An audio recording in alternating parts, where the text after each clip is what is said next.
Une fois qu'on a créé cette forme de fond, on va voir quelque chose d'intéressant, c'est que on va rajouter une bordure à cette forme qui a été créée.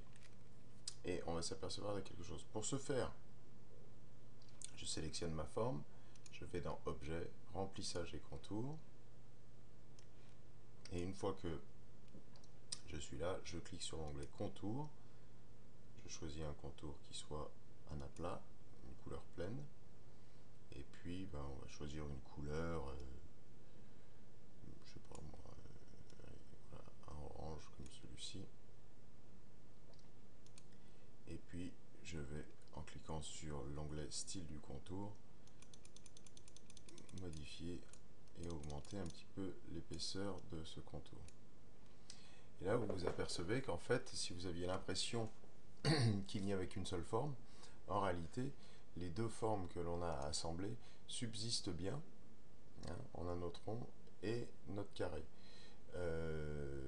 Mais évidemment, c'est pas ce que je veux. Je voudrais que le contour n'apparaisse que sur le pourtour de ma forme globale et pas sur le carré. Je voudrais faire disparaître ça. Pour ce faire, une méthode très simple qui consiste en fait à ne pas grouper les éléments, mais à les fusionner en quelque sorte. La commande s'appelle dans Inkscape, s'appelle union, unir donc les deux formes. Pour ce faire, je vais dégrouper les formes qui étaient dessinées et que j'avais groupées précédemment.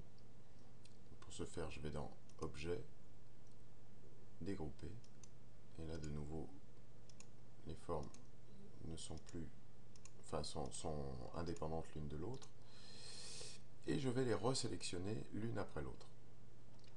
Là j'ai mon rond qui est le cercle qui est sélectionné, je maintiens ma touche Maj enfoncée et je vais sélectionner mon carré.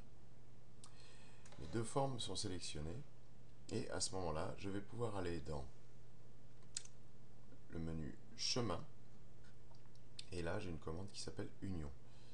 Et là, je clique sur Union et là, effectivement, ma forme n'est devenue plus qu'une forme et donc le contour s'applique à la forme uniquement.